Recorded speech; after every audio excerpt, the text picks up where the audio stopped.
Hello viewer. So in this video, I'm going to discuss briefly about the disease called tuberculosis. That's generally we known as a TB. So as my previous video, I discussed briefly about the respiratory tract, how to it is infected in the respiratory tract. So आज भी वही respiratory tract related disease के बारे में discuss करने वाले हैं जिसका नाम है ट्यूबरकुलोसिस। ट्यूबरकुलोसिस सिर्फ लंग्स में अटैक नहीं करता, वो और भी बॉडी पार्ट में अटैक कर सकता है, like kidney, heart, spleen, and brain also through meningitis. So here you can see one picture that this is the picture of lungs, and this is the right lungs, and this is left lungs. So here you can see the tuberculosis infection attack. Here we move to another picture. Here you can see this is the respiratory tract, and this one is trachea, and this one is lungs, and here you can see the infection, tuberculosis infection attack. This blue dots वाला infection. सो यहाँ से आप लोग देख सकते हैं कैसे infection lungs में अटैक करता है, और ये जरूरी नहीं है कि सिर्फ लंग्स पे ही अटैक करेगा ट्यूबरकुलोसिस का इन्फेक्शन, वो डिफरेंट बॉडी पार्ट में भी अटैक कर सकता है. सो nowadays it's very easy to treatment of tuberculosis, but before few years it was very tough to treat tuberculosis और टीबी. अभी जो गांव के छोटे अस्पताल है उसमें भी गवर्नमेंट ने फ्री का ट्रीटमेंट का उपयोग कर दिया है, जिसकी वजह से अब बहुत ज़्यादा प्रॉब्लम नहीं फेस करना पड़ता ट्यूबरकुलोसिस सफरिंग पेशेंट को. If you go through to the village hospital or centers, they will provided you the proper appropriate medicine. They are having nowadays nurse, those called NM. So here you see the bacteria tuberculosis. These are the size of bacteria, long rod shaped bacteria, tuberculosis bacteria. Now I'll move to the topic tuberculosis. So here you see it is an infective disease caused by microbacterial tuberculosis. This effect in lungs. So it is infective disease. It cause infection caused by mycobacterium tuberculosis. Means it's a microbacterium tuberculosis bacteria से होता है infective disease. This effect in lungs. Generally lungs में effect करता है. And symptoms of tuberculosis is how we can find there this is tuberculosis or TB. मतलब कैसे हम लोगों को पता चलेगा कि this patient is suffering with TB. So the first one is cough with or without mucus. Means अगर कॉफ निकल रहा है म्यूकस के साथ और फिर विदाउट म्यूकस. म्यूकस का मतलब जो कॉफ से साथ निकलता है, जेली टाइप का स्पुटम उसको बोलते हैं. कॉफ जो नोज से भी निकल सकता है और थ्रू माउथ से भी निकल सकता है. और ब्लड मीन्स म्यूकस के साथ अगर ब्लड भी निकल रहा है कॉफ के साथ, then one of the major and effective symptoms of tuberculosis or called chills. And the another one is chills. So chills is basically cold fever. Anyone बुखार मतलब किसी को बुखार में अटैक हो सकता है ठंडे लगने की वजह से, उसको जनरली चिल्स बोलते हैं. एंड चिल्स अगर किसी में देखा जाए तो we can find out that the patient has been suffering with tuberculosis. And weight loss means बहुत ज़्यादा वेट कम हो रहा है, इससे भी आइडेंटिफाई हो सकते हैं. And appetite loss. Appetite means hungerness, मतलब कि भूख नहीं लगेगा ट्यूबरकुलोसिस सफरिंग पेशेंट को, जिसकी वजह से बहुत ज़्यादा वेट लॉस हो जा सकता है. फीवर मीन्स बुखार, एंड कभी कभी बहुत ज़्यादा मोटा हो जाना भी one of the major symptoms of tuberculosis. It is a contagious disease, मतलब कि ये एक दूसरे को टच करने से, एक दूसरे के साथ संस्पर्श में आने से भी हो सकता है ये disease. And the another part of this disease is its factor compromise immune system.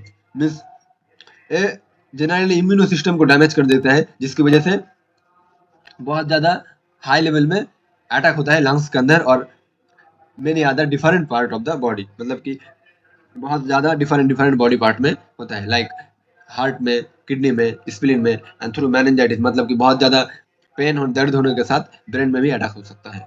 Then HIV human immunodeficiency virus मतलब कि एड्स जिसको होता है उससे भी ट्यूबरकुलोसिस होने की चांसेस रहते हैं। Diabetes means sugar. So I'll make another video about diabetes.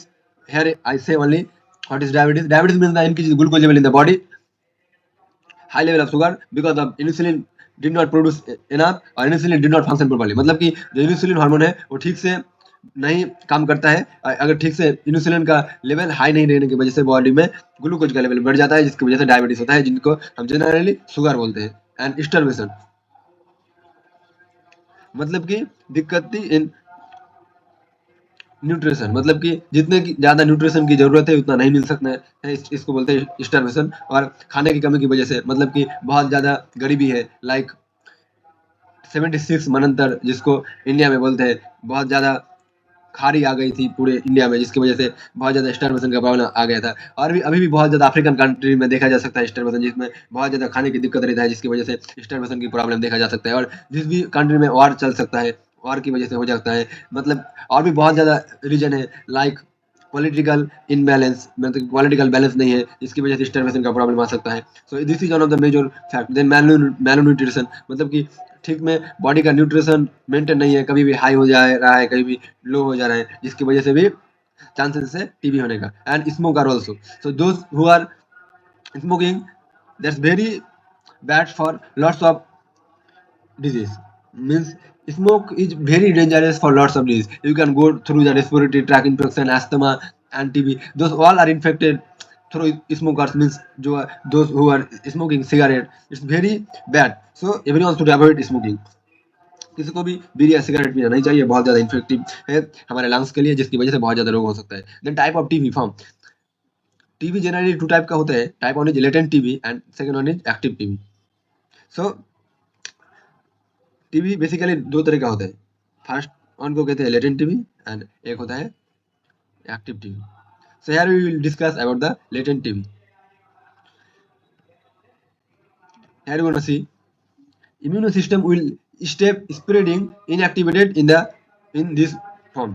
मतलब कि इम्यून सिस्टम में लेटेंट टीबी रहता है लेकिन इनएक्टिव फॉर्म में रहता है, वो एक्टिव नहीं रहता मतलब कि बॉडी में बहुत ज़्यादा हार्म नहीं करता। Still this micro organism are alive in the body and can be active any time. So still this micro organism मतलब कि a sub antigen and called micro organism are alive मतलब कि body के अंदर रहता है, alive in the body and can be activate मतलब कि किसी भी टाइम एक्टिवेट हो सकता है।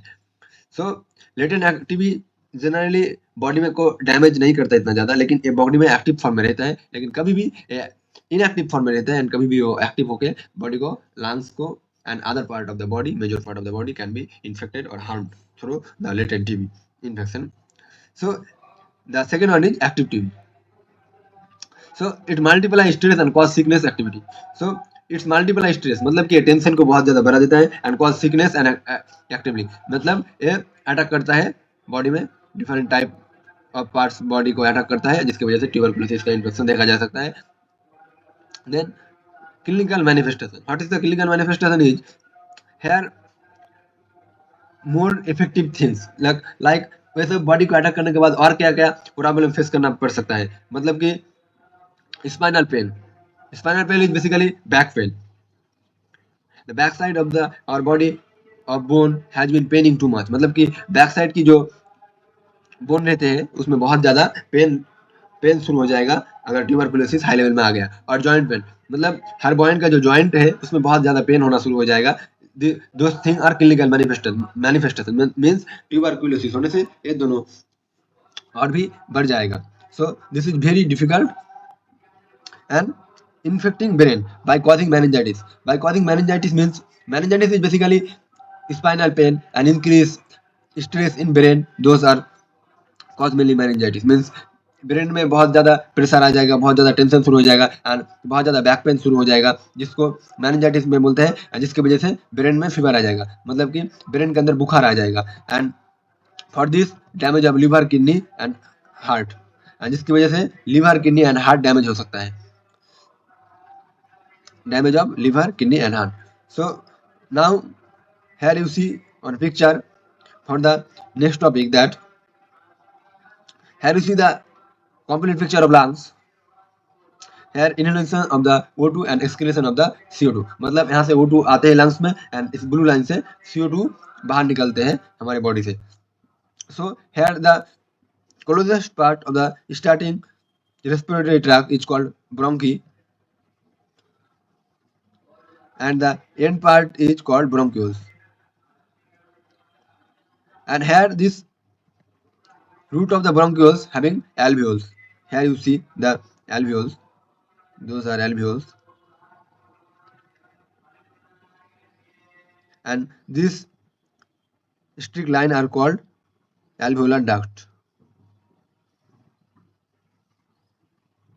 This one is called alveolar duct.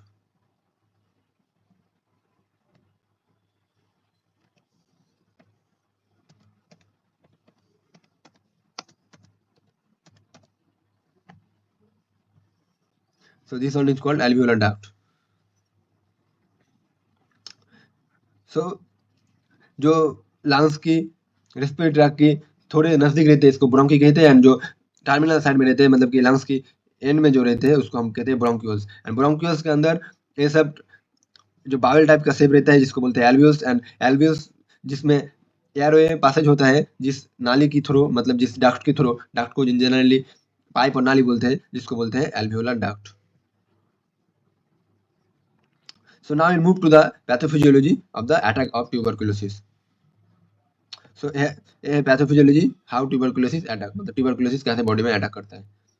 So the first one is initial infection और प्राइमरी इन्फेक्शन, मतलब कि जो पहले इन्फेक्शन रहता है primary infection, entry of micro organism through deplete nuclear, मतलब कि एंट्री ऑफ माइक्रो ऑर्गेनिज्म, जो माइक्रो ऑर्गेनिज्म रहता है मतलब कि जो एंटीजन रहता है वो इंटर करता है लंग्स में through droplet nuclear, droplet nucleus की थ्रू बॉडी लंग्स में एंटर करता है. Bacteria is transmitted to alveoli through airway, मतलब जो बैक्टीरिया है माइक्रो ऑर्गेनिज्म बैक्टीरिया जो ट्यूबरकुलोसिस कैरी करता है, मतलब कि जिसके अंदर ट्यूबरकुलोसिस रहता है वो ट्रांसमिटेड होता है एल्वियोलाई में through airway. And here I discuss what is alveolar and where the alveoli are located and the lungs and bronchi, bronchioles and bronchioles के अंदर ऐसा बायल टाइप का जो शेप है इसको alveoli बोलते हैं. एंड सो बैक्टीरिया हवा के थ्रू एयर के थ्रू लंग्स में और वी मस्ट से एल्वियोलाई में अटैक करता है. Then deposition and multiplication of bacteria, मतलब कि बैक्टीरिया का मल्टीप्लाई हो जाता है, जितने बैक्टीरिया आते हैं लंग्स के अंदर उसका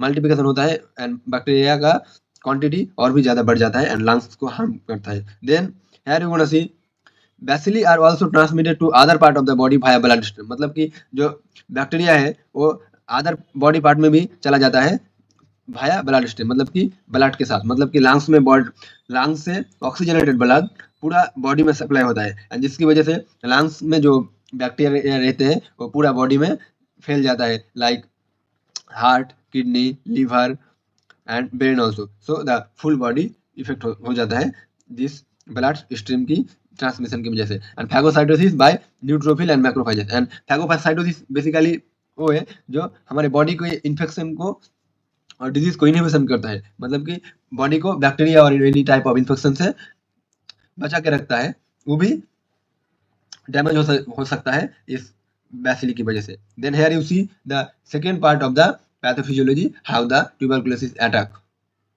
So here you see mycobacterium, that means microorganism or antigen enter into the pulmonary alveoli. Pulmonary means respiratory, respiratory means lungs and lungs के alveoli में आ जाता है. Here you see the arrow line.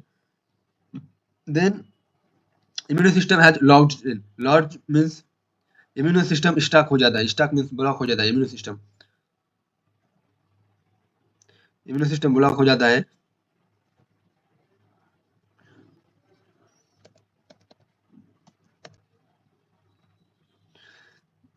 जिसकी वजह से our body has been do not function well, मतलब कि immune system ठीक से काम नहीं करता एल्वियोलर मैक्रोफेजेस में, जिसकी वजह से हमारा बॉडी का जो प्रोटेक्शन पावर है वो बहुत ज़्यादा रिड्यूस हो जाता है. And detect presence of pathogen and engulf the bacteria.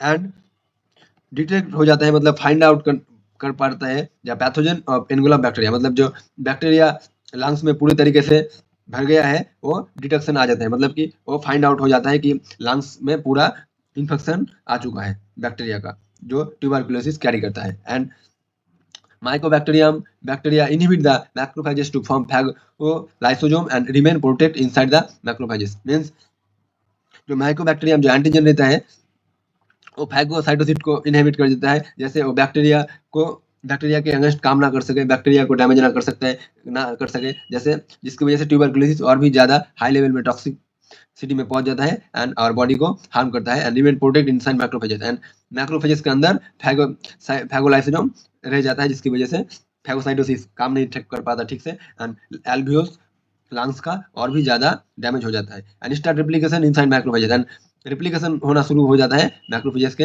अंदर बैक्टीरिया का and primary infection occurs. Seven then lungs के अंदर प्राइमरी इन्फेक्शन ऑकर्स हो जाता है and cell mediated immuno get activated and bacteria that infection activate हो जाता है हमारे बॉडी के अंदर एंड ट्यूबरकुलोसिस डिजीज हो जाता है। Then the risk factor of tuberculosis.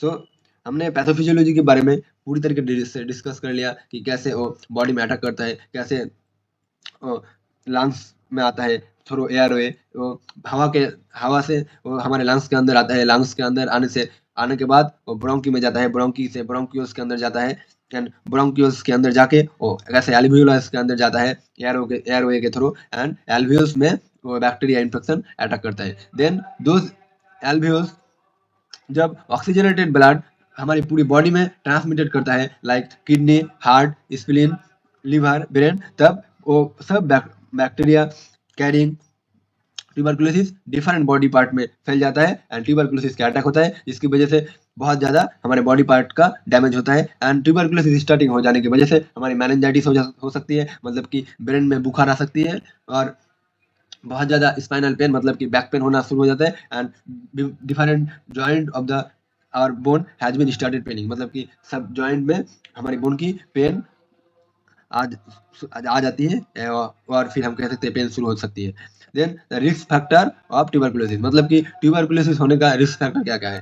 Close contact to someone who have active TB, मतलब कि प्रीवियसली मैंने बोला कि टीबी मीन्स दो टाइप का होता है, latent TB and active TB. अगर किसी के पास एक्टिव टीबी है मतलब कि वो टीबी से सफर कर रहा है, अगर ऐसे ही एक नॉर्मल पर्सन, अनइफेक्टेड पर्सन और हेल्दी ह्यूमन, जो हेल्दी पर्सन है वो अगर क्लोज कॉन्टैक्ट में आ गया, जो पर्सन एक्टिव टीबी से सफर कर रही है, देन वो नॉर्मल ह्यूमन और हेल्दी ह्यूमन को भी ट्यूबरकुलोसिस टीबी हो सकता है। ड्रग एब्यूज एंड अल्कोहलिज्म, मतलब कि जो ड्रग्स लेती है और अल्कोहल पीते हैं, अल्कोहल भी बहुत ज़्यादा डेंजरस है, not only for TB but also different type of disease like respiratory tract infection, asthma and many other thing, gastrointestinal मतलब कि डाइजेस्टिव सिस्टम रिलेटेड, मतलब कि हमारे खाने को related, stomach, intestinal and large intestinal, colon, caecum, duodenum, jejunum, जितने भी सारे डाइजेस्टिव ट्रैक्ट रिलेटेड डिजीज है वो अल्कोहलिज्म की वजह से बहुत ज़्यादा डेंजरस होते हैं। So alcohol is a very dangerous for our body part. It should be avoided everyone. No one should take alcohol.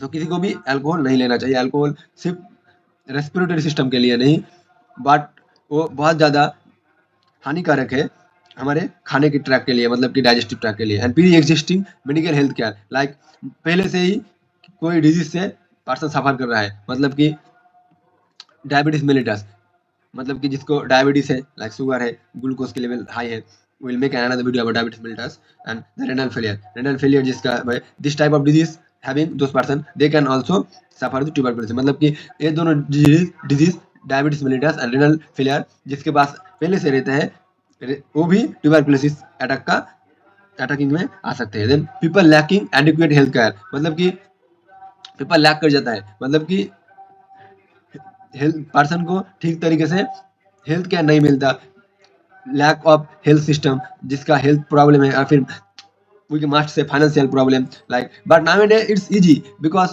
government provided lots of facility to people for the sake of people to taking care of people. Nowadays any village hospital also available the treatment of tuberculosis, and you only should go through and take the medicine. Do not blame the government that government is not supporting us. Government is very supportive to us. They provided full treatment for tuberculosis. They will give medicine every week, means हर हफ्ते में वो लोग government हमारे को tuberculosis का treatment का facility दे रहे हैं।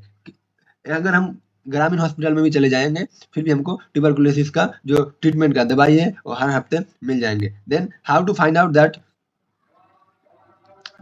This is tuberculosis, the diagnostic test. So the five first diagnostic test is biopsy of the affected tissue. मतलब कि जिस टिश्यू में अटैक हुआ है उसका बायोप्सी टेस्ट करना पड़ेगा. Then chest x ray and CT scan, मतलब कि छाती का एक्सरे और सिटी स्कैन एक टेस्ट हो सकते हैं वो भी हम लोग परफॉर्म कर सकते हैं. एंड स्पुटम एग्जामिनेशन और कल्चर, मतलब कि जो कॉफ है वो ब्लड ही निकल रहा है या म्यूकस के साथ निकल रहा है वो भी हम लोग एग्जामिन कर सकते हैं, जिससे हमको पता चलेगा that the person is suffering with tuberculosis और not. Then the treatment of tuberculosis. So special dose regiment is given first line of drugs, मतलब कि जो स्पेशल डोज है वो फर्स्ट लाइन मेडिसिन में दिया जाता है ट्यूबरकुलोसिस सफरिंग पेशेंट को. So the first drug is isoniazid, and that one is denoted by H. The second one is ethamutol, and it's denoted by E. Then rifamycin, third one is, and it's denoted by R. Then fourth one is pyrazimide, and this one is denoted by Z.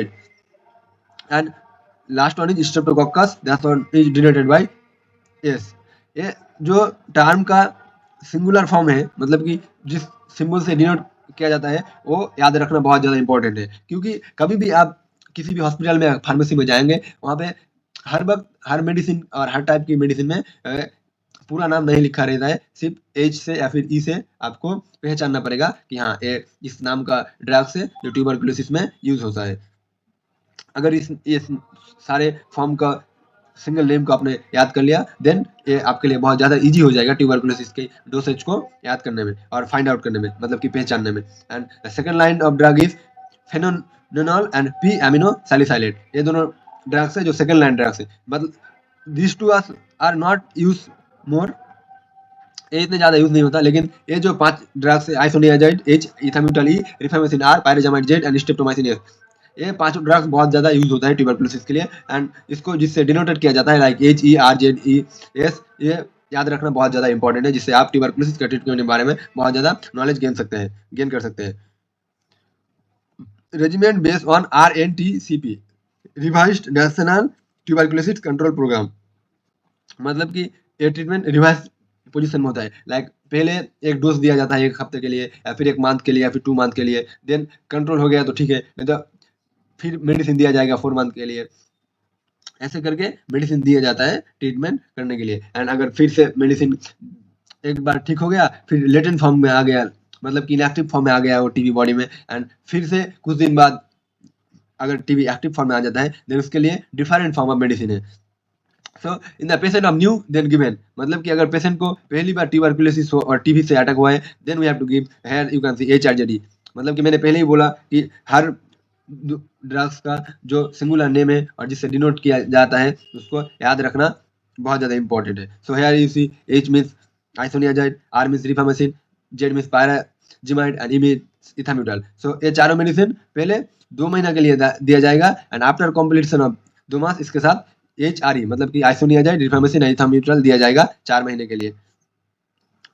ये सिर्फ capable है जो patient are activated और suffering first time in tuberculosis, मतलब कि जो patient पहली बार tuberculosis से सफर कर रही है उसको ही ये फॉर्म ऑफ ट्रीटमेंट दिया जाएगा. एंड प्रीवियस ट्रैक्ट, मतलब कि जो एक बार सफर कर चुकी है, जो एक बार ट्यूबरकुलोसिस में अटैक होने के बाद ठीक हुआ है, मतलब कि लेटेंट फॉर्म में आया है, अभी एक्टिवेट नहीं था उस दिन से ट्यूबरकुलोसिस, एंड देन फिर एक्टिवेट फॉर्म में आ गया, फिर से ट्यूबरकुलोसिस हो गया, then we have to give attack before और अगेन अटैक, मतलब कि एक बार फिर से अटैक होने की वजह से और अटैक होने का चांसेस है ऐसे, मतलब कि कॉफ से स्पुटम और ब्लडी कॉफ निकलना शुरू हो गया है, joint pain, spinal back pain, spinal pain, meningitis, मतलब कि सर में दर्द शुरू हो गया है, तब फिर से जो देना पड़ेगा वो है आइसोनियाजाइड, रिफामेसिन, पायराजामाइड, इथाम्यूसिन and this one is streptomycin.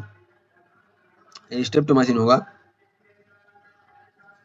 वो दिया जाएगा 2 मंथ के लिए. एंड देन दिया जाएगा HRJD मीन्स आइसोनियाजाइड, रिफामेसिन, पायराजामाइड, इथाम्यूटल दिया जाएगा 1 महीने के लिए. एंड देन HRE मतलब आइसोनियाजाइड, रिफामेसिन और इथाम्यूटल दिया जाएगा 5 मंथ के लिए. सो ये जो प्रीवियसली अटैक होने के बाद ठीक हो गया था एक बार, एंड फिर से अटैक हो गया है, इसके लिए दिया जाएगा this form of medicine. And जो पहली बार अटैक हुआ है उसको दिया जाएगा ये मेडिसिन। पहला आइसोनियाजाइड रिफामेसिन और पायरिजामाइड इथाम्यूटल 2 महीने के लिए, एंड आइसोनियाजाइड रिफामेसिन और इथाम्यूटल दिया जाएगा 4 महीने के लिए। एंड ये दिया जाएगा जो पहले अटैक हुआ था फिर से ठीक हो गया है, फिर से अटैक हो गया है, इसको दिया जाएगा पहला वन आइसोनियाजाइड रिफामेसिन पायरिजामाइड इथाम्यूटल स्ट्रेप्टोमाइसिन 2 महीने के लिए, देन आइसोनियाजाइड रिफामेसिन पायरिजामाइड इथाम्यूटल 1 महीने के लिए, एंड देन आइसोनियाजाइड रिफामेसिन और इथाम्यूटल दिया जाएगा 5 महीने के लिए। एंड वेरियल सिंगल डोज मतलब कि हर डोज के लिए कितना mg का टैबलेट और कितना डोज का टैबलेट लेना चाहिए। मतलब कि ये कैलकुलेशन बेसिकली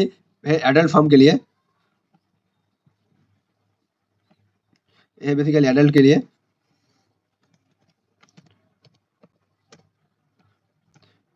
जिसका बॉडी वेट है 50 to 100 kg।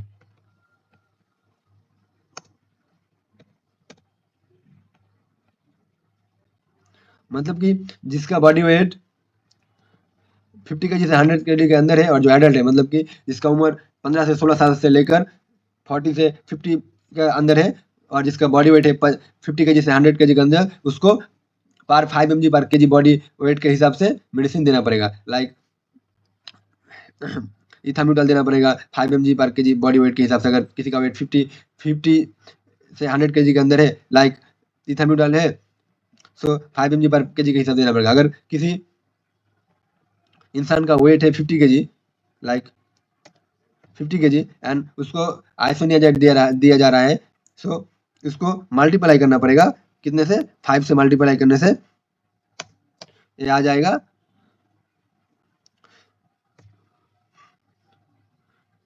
250। मतलब कि एक दिन में हमें 250 mg देना पड़ेगा आइसोनियाजाइड का। एंड जो